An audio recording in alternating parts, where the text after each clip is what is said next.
Good evening, everyone. Welcome to the Cover One Buffalo podcast with your host, Greg Thompson. I am running solo from a Cover One standpoint tonight because I am joined by our special guest, John Wawrow of the Associated Press. John, how are we doing tonight? Not bad, Greg. A little cold up here in Buffalo. We're getting a lot of snow, but that's usually what that's what we get. Yeah. You're born and raised to get used to it. We got a little spoiled there for a little bit where it warmed up and kind of tricked us into thinking maybe spring was coming early, but I'm sure it's rocked everyone right back to reality. It's a mess. It's a mess. It's an absolute mess out there. We've got whiteout conditions. It's yeah. So but that's I'm not a weather person, so I'm not an expert on that. They can deal with that in the weather. Yeah, I just go outside and react to it, whatever's out there. I look outside. I go, oh, it's snowing, but I need confirmation. I know the Associated Press takes you over the place. We see your work during football season, obviously more focused on the Bills. Now a lot of it's on the Sabres. What kind of things do you have going on? Where can the people find your work? Well, right now it's mostly Sabres-centric, especially through this 7-game homestand. I'm working on a trade deadline story because the NHL trade deadline's coming up in just about 12 days from now. The Sabres close out their homestand. Bills, it's kind of quiet. Thankfully, we didn't have a coaching search for the second, third straight off season. Yeah. Those get kind of dull. Managed to get some vacation time in, so this is really the only down period I get. Although having a chance to cover some UB men's basketball is kind of cool because I love covering basketball. Yeah, it's kind of exciting seeing some of those things come alive there. Had a nice run last year, multiple tournament teams, got a little something going on again this year, and even getting the UB team ranked and the women's team doing some good things. There's some exciting things going around Buffalo. Yeah, and everything just starts speeding up once we get the free agency because that's where you've got everything just starts speeding up. You've got the NCAA tournament happening, and that's when things get things get back to hectic normal. Yeah, it's good. It's a fun hectic. But before we jump in and start talking about some of the offseason topics here for the Bills, just want to talk quick about cover1.net. We have a lot of exciting things going on over there. This is actually a great time to be able to jump aboard with us because although obviously we do a lot of things centric to the football season with recaps every week and grading up and down, really a lot of the talent that we have there is centralized in the scouting world. You guys see the video breakdowns that Eric does with whether that's with The Athletic or whether that's on the cover1.net site. We have a full team there where you have Jordan, you have Christian, you have Russell, guys who really live and breathe the scouting world and the video breakdowns, being able to jump in and understand where those things are coming from. That's how I learned about virtually all the potential draft candidates that the Bills are looking at or that may be targets for us in the first round and later. So being able to jump in there, get those kind of video breakdowns, the detail that they go into on the potential candidates here, looking into the transition that John and I will talk about in a moment with Spencer Long, seeing Eric break down those videos, some of the strengths and weaknesses, what we're getting with that kind of thing.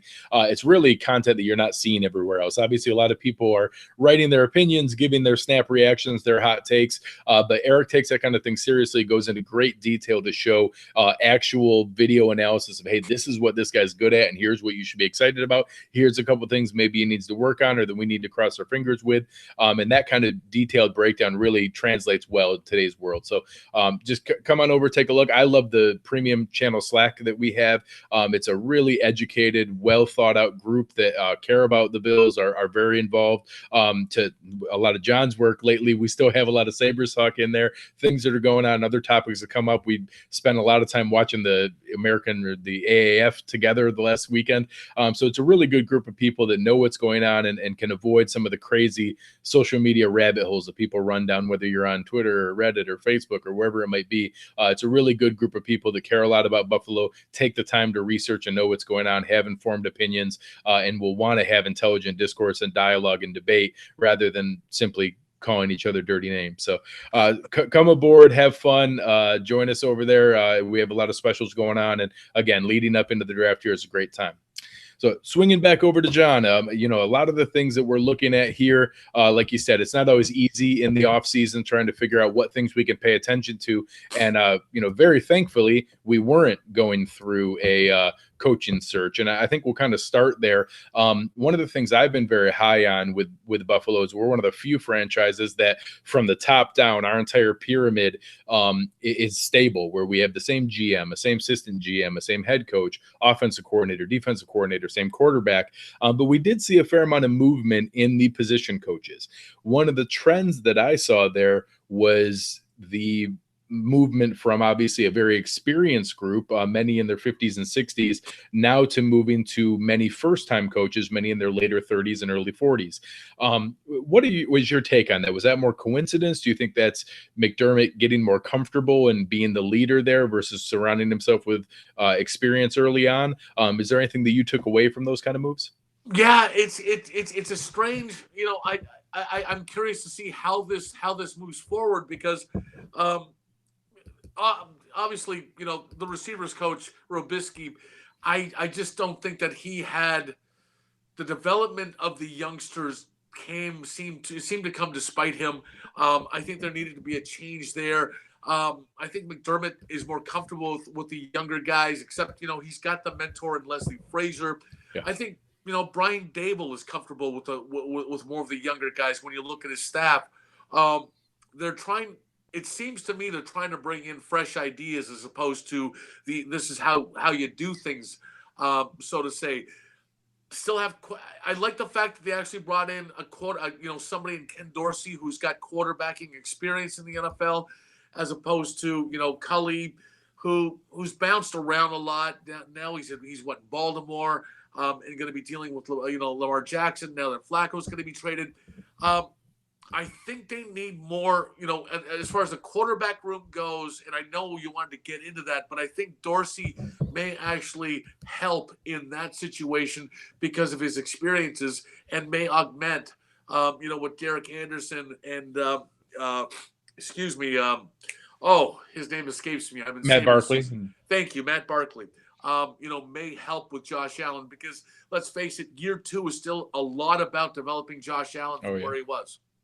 Yeah, I agree completely. I actually really liked it. I think it's kind of rare nowadays to have a quarterback room that is legitimately centrally focused on the one guy getting better. Right. That I think that Derek Anderson and Matt Barkley don't have delusions of grandeur, they're not simply waiting in the wings to take over and get their shot. I think it's kind of rare that you have a group that are all focused on just Josh Allen getting better. Not that they don't still have confidence in themselves, but that's not their primary focus. Where a lot of other rooms, you have either young guys that are, waiting for their turn, or you have a Ryan Fitzpatrick or a Tyrod Taylor that maybe begrudgingly are being a backup, but really think that they probably could be the guy.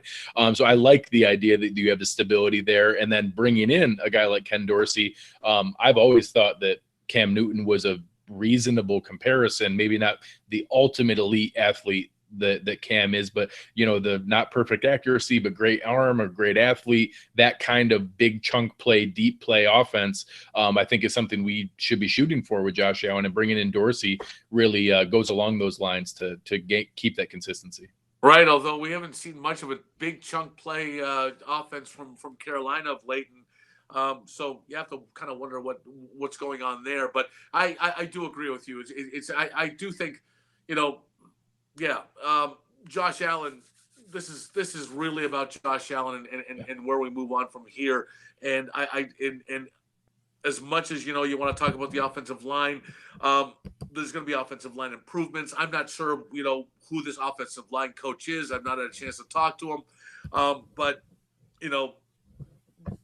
they were in a tough spot last year, and I'm guessing that was a tough move, giving up, firing Juan Gonzalez because Sean and Juan went back, or Juan Castillo, I'm sorry, went back to the Philadelphia days together.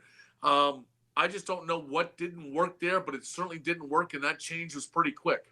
Yeah, it's interesting there, because don't get me wrong, I was certainly a detractor of the work that Castillo did, and I was very conscious of the fact that he certainly wasn't given an amazing amount of talent. So it's not something you can simply lay at his feet. I did lay some at his feet I didn't see a great deal of development from a John Miller, from a Ryan Groy, from guys who were with him multiple seasons, and I think being polite maintained. Some of them maybe regressed.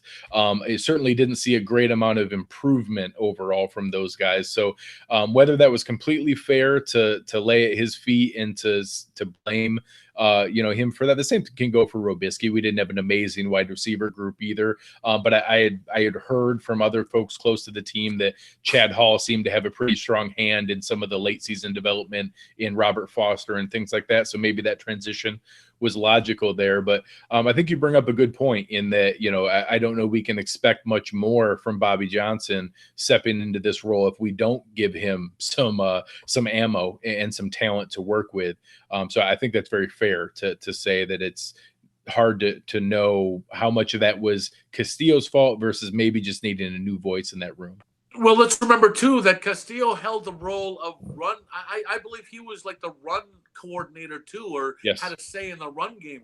And I'm wondering if Brian Daboll just, wanted more of that role for him. And maybe there, and this is all speculation, but I think we're seeing Brian Daboll perhaps taking more control over the offense to meet his vision as opposed to have competing visions. And maybe that's the best thing to do, because at this point, Sean McDermott really hasn't had a good track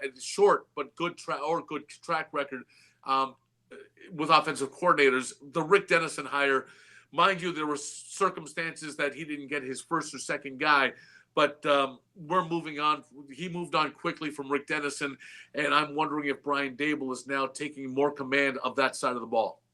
No, I think it's interesting you say that, because obviously that was a relatively normal move last year, but we didn't change a lot of the other position coaches. So it wasn't one where Daboll got to bring in all his guys, his running back coach, his quarterback coach, his receiver coach. So I almost expected some of these, in that unless we really, had a lights out offense, which we clearly didn't, being able to level set that was pretty expected, that an offensive coordinator is going to want his guy. So I think you bring up a good point there. Being able to look at, the kind of the next steps we got into the offensive line. So we'll kind of go into the next step there.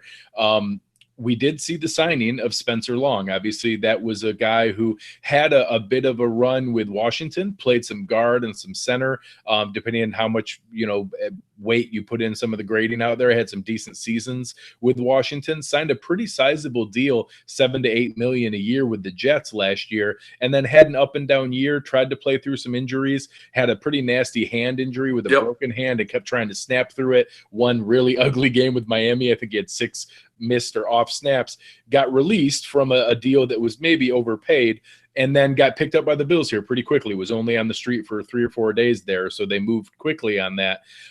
Maybe not a guy that was at the top of everybody's wish list, but what were your thoughts on seeing a move that quickly to maybe be the first step of rebuilding an offensive line? Well, that's what it is, and I think this is the tell from Brandon Beane's part of how this is a clear acknowledgement that he understands that the offensive line needs to be improved. It was a concern last year. Let's face it. You lose Eric Wood and Richie Incognito within a span of a couple of months, and you don't have the salary cap room to spend, to replace those guys. You're already in a hole, before the season begins, and you're stuck with having to, try to cobble a line together with the little money you have. As Brandon Beane told me, it's not only that they sign. What's his name? The guy who plays. Wow, am I ever off? Bodine? Yeah, Bodine. And even the other one was Marshall Newhouse. That was the kind of caliber of guy they were bringing in. But it's not as if they just signed Bodine. They're also committing. They also had $10 million committed to the center position. Yeah. So whatever Bodine's deal was I believe $1.5 million, $2 million. They were committing $12 million to the center position without having a $12 billion center.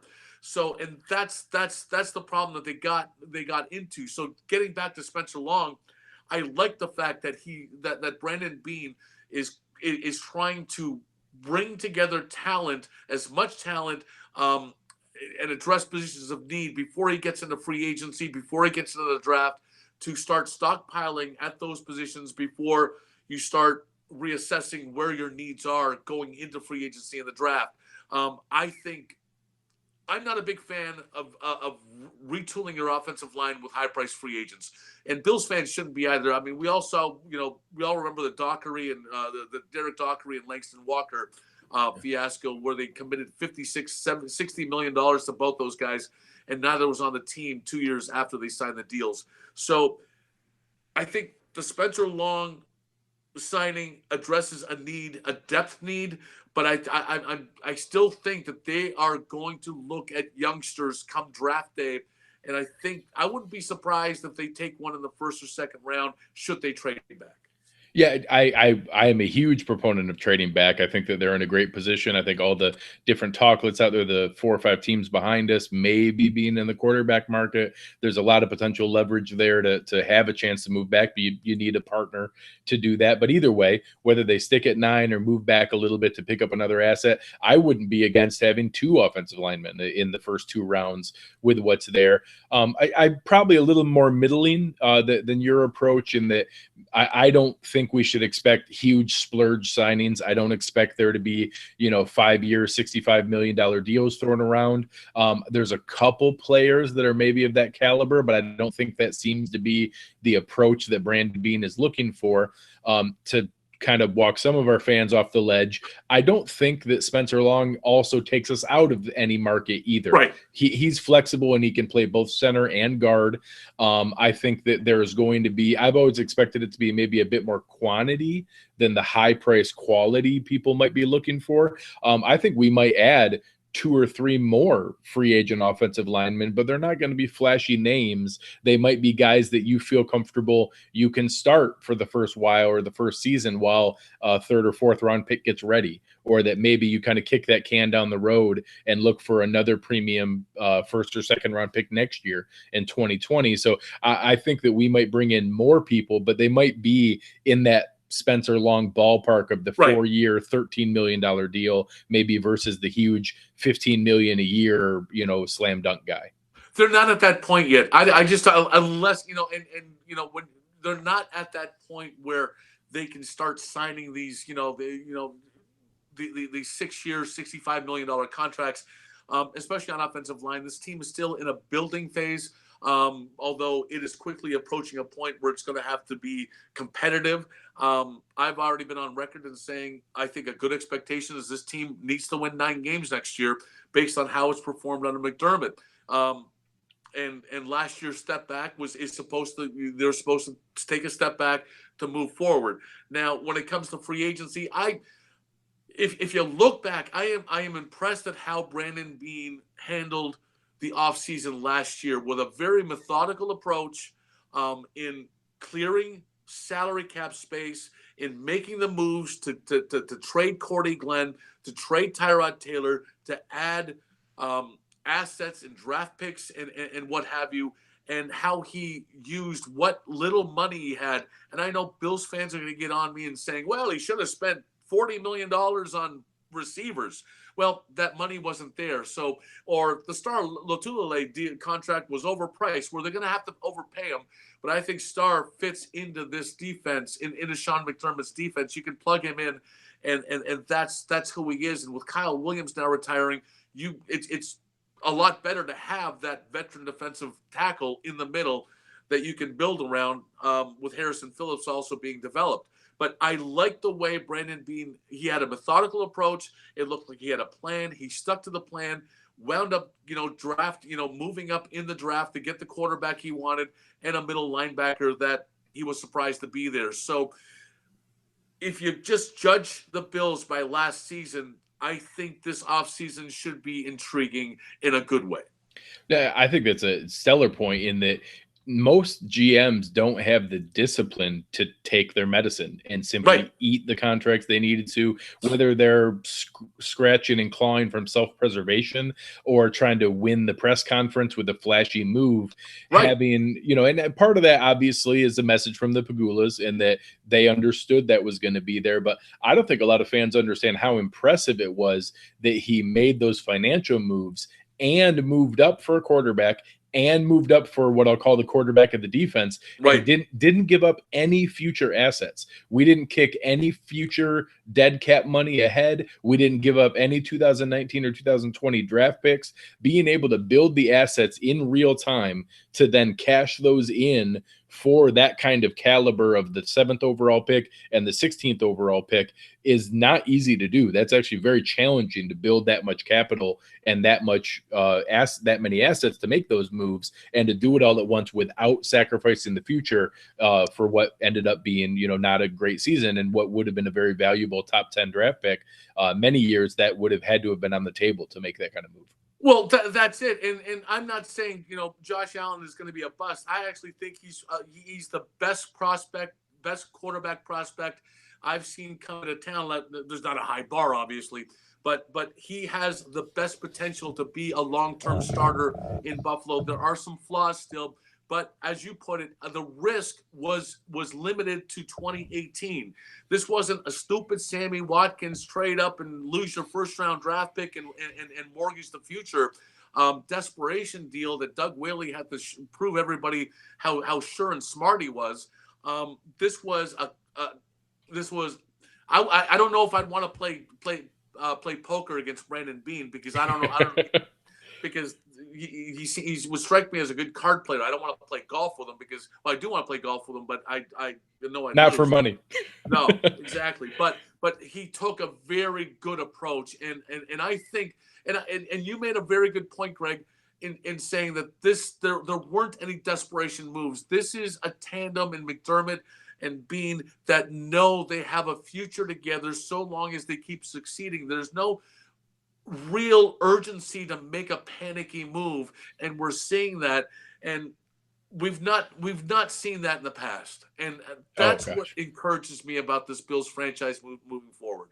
We talked about it a little bit last week, in that what a luxury that continuity and consistency is for something as simple as the scouts and the pro personnel department. That, hey, what our scheme is, what kind of players we need and what we want, and being able to not have to reinvent that wheel every other year, or figure out, hey, can Jerry Hughes move from hand in the dirt defensive end to a maybe stand up 3-4 linebacker, and do we need another one of those guys? Or hey, same thing with Shaq Lawson back and forth, whatever it is. Or can our linemen switch from a powers or a zone scheme running outside to a power inline game, and just maintaining consistency at least lets you keep shopping for the same kind of groceries. That's exactly it, and it's what's been lacking, because after with all the freaking changes, the mismanagement that hovered over the Bills for so long is no longer there.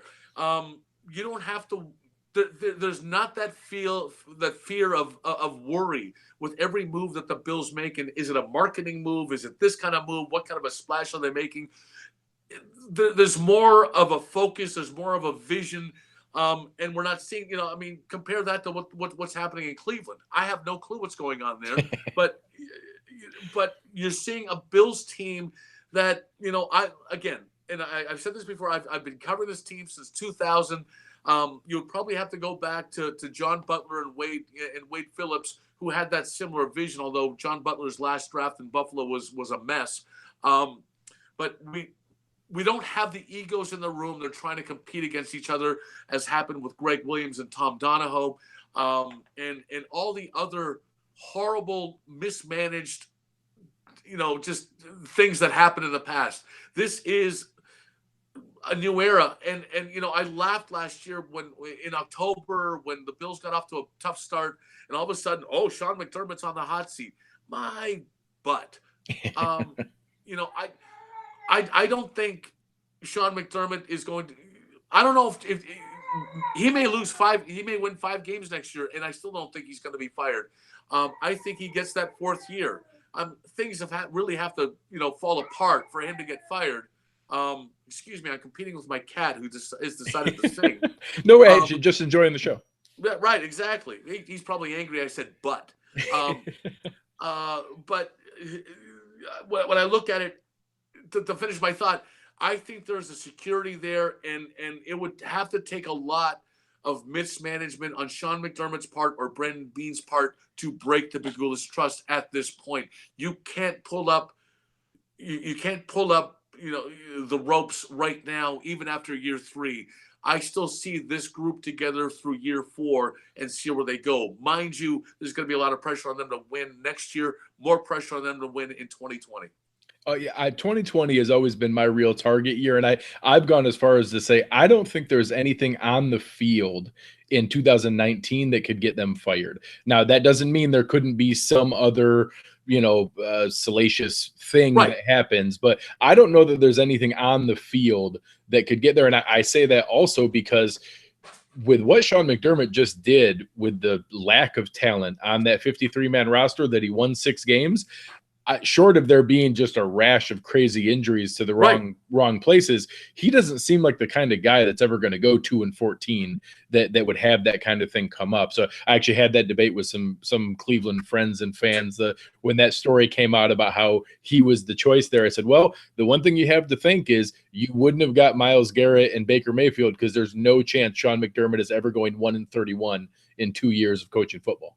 I just don't see it. The way he got this group to believe in itself during the playoff season was remarkable, and how the team found its identity after so much more turmoil. I mean, offseason, turnover. In the latter half of the season last year, and bought into Josh Allen. I was encouraged. Sean McDermott make some mistakes. The Nathan Peterman, Yeah, very much. That whole quarterback situation coming into this year. But he also, you have to give him credit for the things that he's done right, and there's more things that he's done right than stumbled.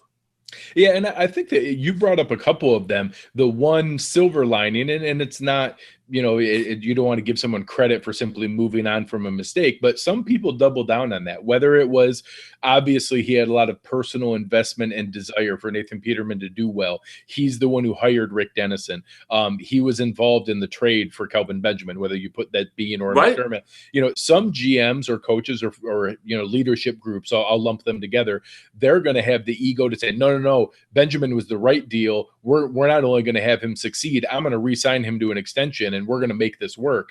Or I'm going to force Peterman to continue working, or I'm going to continue to keep Dennison or Rubisky or Castillo. At least it shows that, I know that it can be a cliche and that, they have to meet the standard. At least he's consistent, and that, hey, if he doesn't feel like they're doing that, he's going to move on.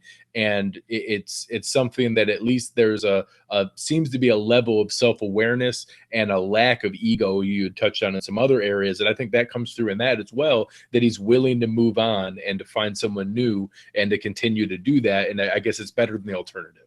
We're seeing more of a loyalty to the long-term vision of success than the personal relationships. And say what you will about Bill Belichick, but I think Bill Belichick is one of the ultimate people who are cold and calculated that way, in knowing when to break ties with people. I think he's the master of it, and I think we're seeing signs of that from McDermott. Yeah, I don't want to go terribly down that rat hole. It's the one thing that gives me pause about Josh McDaniels, because I have been a huge detractor of his. I was really happy for the Indianapolis fans that they ended up with what looked great with Frank Reich. That I can't wait for Belichick to go away and what I believe is an automatic replacement with McDaniels. The only thing that gives me pause is Belichick believes in him enough to keep doing this, and that maybe there's something that we don't see that he does see, and that scares me. Well, yeah. I mean, we'll find out, and by all means, I would love to find that out, because I will place all the money I have that whoever they choose isn't Bill Belichick. So I'm very confident in the fact that whoever they choose isn't going to be him. So we'll go with that. Right. Looking into just a couple more things here. I know we touched on Spencer Long, but there was a couple other moves that we saw. Obviously, I think bringing back Lorenzo Alexander was a complete formality. They were already Yeah. talking about it, and Kyle Williams, going away party. Other very minor deals, Jeremiah Searles, Lafayette Pitts, were both minimum deals that is no guarantee to make the roster. There's really not a lot else out there from an unrestricted free agent standpoint. I know a lot of fans would love to see Jordan Phillips back on the defensive line. I think Yes. he's 26, probably deserves to take a look at free agency and see what's out there, but I don't see that door being closed. And then the opposite, although many fans won't love to hear this, I don't think the door is closed that either Jordan Mills or John Miller might be back as one of those tandems I talked about, with maybe it's a second or third round draft pick rookie, and those guys are kind of keeping the seat warm until they're ready. Do you think you see any of those guys back coming here with the re-signing? I think that's going to be more up to Dable and Bobby Johnson. I think we don't know what type of, well, I don't know what type of lineman that Bobby Johnson is looking for.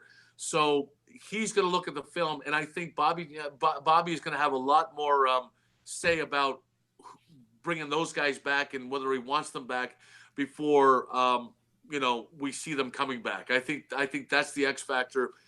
If with those decisions. Yeah, and like you said, I don't think that there's any urgency to do that. Right. I don't see any of those guys. Jordan Phillips might have a bit of a market. I know the big defensive tackle market per se, the guys who are the more stout one technique space eater guys, and Jordan Phillips maybe has a little more explosion to him than that. But you look at a Dontari Poe last year, you look at some of those other guys, there wasn't a huge market for those guys, and a lot of them sat out there for quite a while. Many of whom expected a big deal. So I'm gonna cross my fingers that gives us some leverage that maybe the market's not quite there that Phillips' agent may see. I'd love to see him back. And then for Miller or Mills, I won't lose any sleep if neither of them come back. But I also have warned a lot of our fans that, don't be upset if you see one of them come back just from a comfort level standpoint on a cheap deal, just because it's kind of the devil, at least you know what you're getting. And it might pair with an up-and-coming guy like we saw with Wyatt Teller starting the last 5 games this past year. Yeah, and there's something to be said with continuity, and in the sense that you're familiar with Josh Allen and what his what his tendencies are. And with Jordan Phillips, I wouldn't get too uptight over the defensive tackle position, because the way Sean, although Kyle Williams, played, I believe, 70% of the snaps last year. McDermott generally has one guy play 65% of those snaps, and then split the other nose tackle position, with 2 or 3 guys with a plug and play kind of thing. I'm curious to see what they do at defensive end. And I still think the Bills are going to trade back in the draft. But if a stud defensive end that they like is there, that would be the only caveat that keeps them in that spot, because I think pass rushing is always a need it's always a need for anybody, but I think Sean McDermott likes wants that in his defense as well. Yeah, and I really think adding that 4th guy will be really key in one. I'm a huge proponent of re-signing Jerry Hughes with an extension coming up. I think that the style of rotation that McDermott has, with, like you had touched on, maybe high end of 60% of the snaps, but as Jerry ages into season, he'll be 31 this year. I think he can still contribute in age 32, 33, maybe even 34 with a managed workload. And I think that obviously we still at least have one more year of Shaq Lawson. We'll see where that goes. We have Trent Murphy, and I know people get frustrated there, but honestly, a contributing rotational defensive end, they cost $7 million nowadays. That's just what that costs in being able to manage that in free agency, and he was when you're not drafting it. So I actually expect another guy maybe in that ballpark. Maybe we get lucky and it's $5 million. It could even be somebody on the higher end, closer to $10 million. But I expect there to be a 4th guy brought in. If it's not in the draft, I would love to see one of those studs. Obviously, I don't expect a Nick Bosa or a Josh Allen to make it at that point, but whoever it might be, there's actually a plethora of defensive line talent. I think adding that 4th rotation returning guy there is more important per se than being able to find someone to fit in a defensive tackle. If we're lucky enough to get, I know people like Quinnen Williams out of Alabama. I expect him to be gone. Maybe Ed Oliver. Unfortunately, I feel bad. We saw the injury from Jeffrey Simmons, the guy from Mississippi State. I think he was certainly in play with that pick if they stayed there. I think there's a lot of options in a combination. I think we'll see both free agency and the draft in that defensive line, but that defensive end rotation, I think, is a key part that we could really see a contribution that helps extend Jerry Hughes' career a little bit and hopefully contribute with having a real threat opposite him where he can convert some of those pressures and actually take the quarterback down. Yeah, a lot of people are down on Trent Murphy, but I think, and I do, I also know in my discussions with the Bills brass, and Trent Murphy and Sims. Well, Trent would never acknowledge this, but given how devastating the injury was and how long the the recovery was required, it was too much to expect Trent Murphy to be ready for the start of last season, because the strain it puts on your legs and when you compensate in recovering and rehabilitation, just your body is just out of whack. There's an expectation that Trent Murphy will be a better, more ready player to start this season, and hopefully Bills fans will see that. I think that's very well taken because we had brought on Kyle Trimble, who does some injury reporting and is a licensed PT, and said that was not only the case for most players, but especially kind of a workout warrior like Trent Murphy, who, regardless of what he told the staff, Kyle said, I'll bet you any amount of money he overdid it. And that when you saw those compensatory, you talked about it compensating, you saw those cascading injuries that weren't the exact same spot, but were the muscles that are compensating when you have an injury and instability in those areas. It was very logical and almost expected that he went through those struggles, and having a whole offseason where he's genuinely healthy, no surgery, can have a nice, steady offseason. I do kind of have my hopes up. He's a favorite of mine that I think got a little unfairly beleaguered this past year, and I think has a chance to step up. And I'd love to see somebody pair with him, or again, maybe it's a rookie, and I think that's great if you can kind of pair Murphy and Shaq like we did last year, and then a rookie that can come on easily with Jerry and only have to pay 35-40% of the snaps. I think that could really be exciting. All right.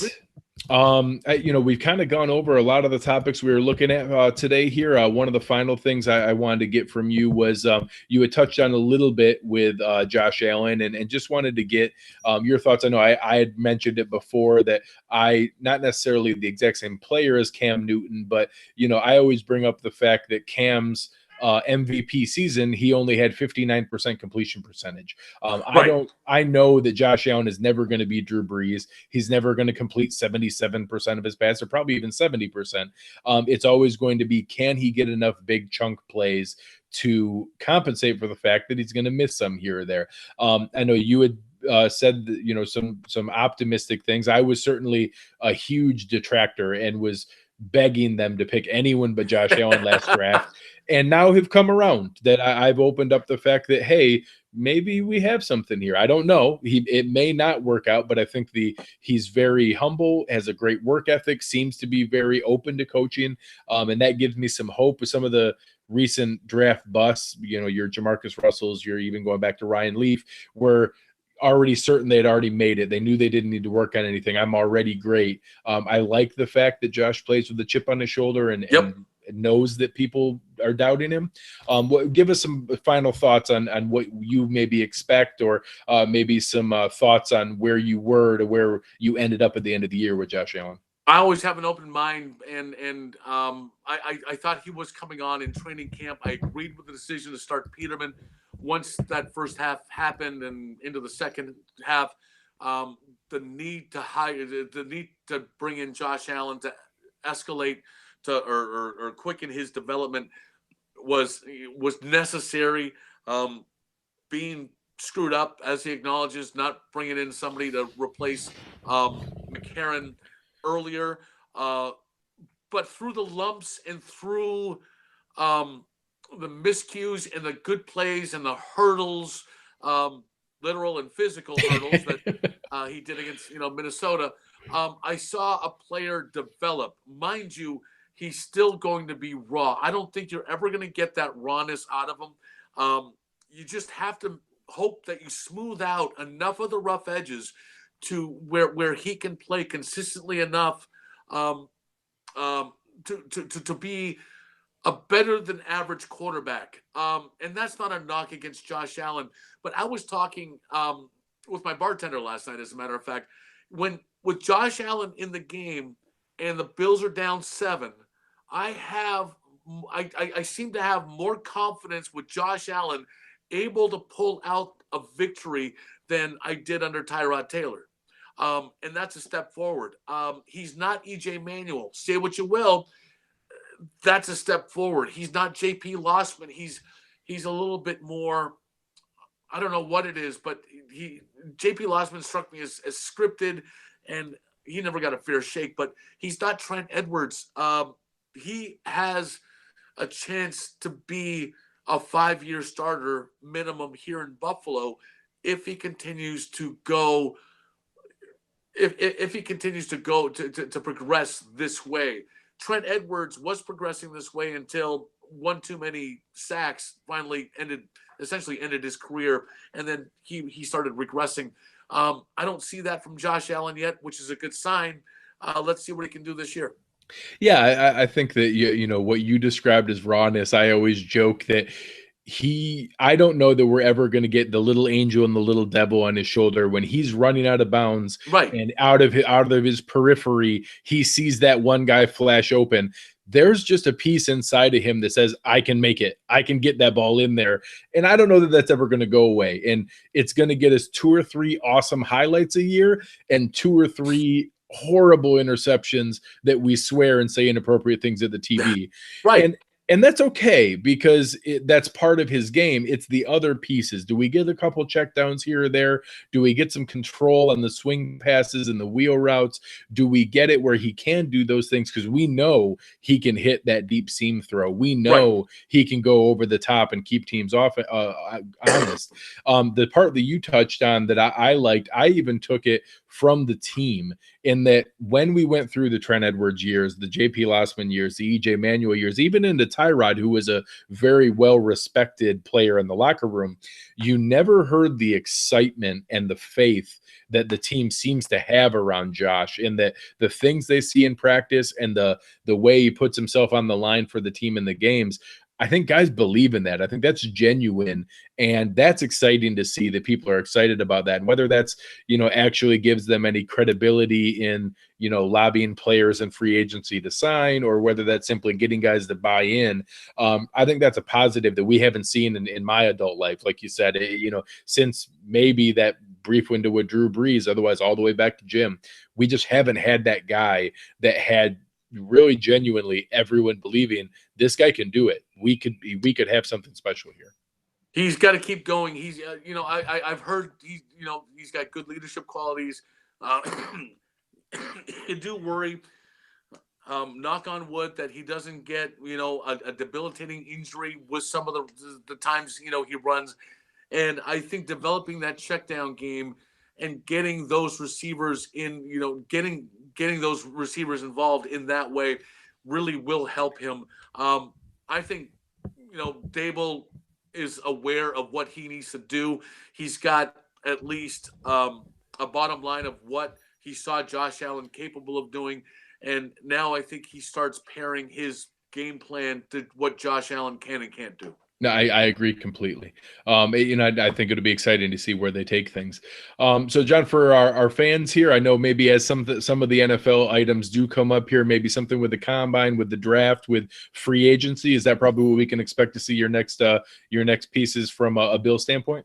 Yeah, free agency. I don't go to the combine, which is fine with me. The underwear Olympics. Enough stuff going on. But yeah, no, once we get to free agency, it's like that's when things ramp up for me. And then early April, mid-April, when players start reporting for the workouts, and then once we get to the draft, it's almost time. It's really time to gear up for Bill season. Although I am hoping I get to cover some hockey playoffs. It's been too long since I did it. Whether it's in Buffalo, Winnipeg, or Toronto, I don't care. I need to cover me some hockey playoffs. I can respect that. And certainly, I know a lot of our listeners are certainly hoping it's Buffalo. Everybody out there, you can find John's work all over the place, almost daily from the Sabres standpoint. Awesome stuff coming. He is a great follow on Twitter at John Wawrow. He has a great dry sense of humor. The deadpan is fantastic. You'll enjoy it if you give him a follow there.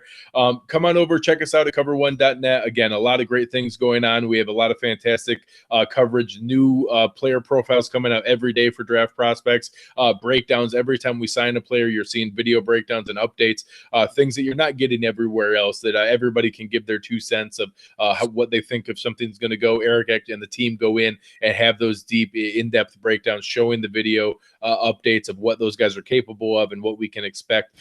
Come on over and check us out there. Again, find John's work all over the Associated Press, everywhere that we can find him there. Find him on Twitter.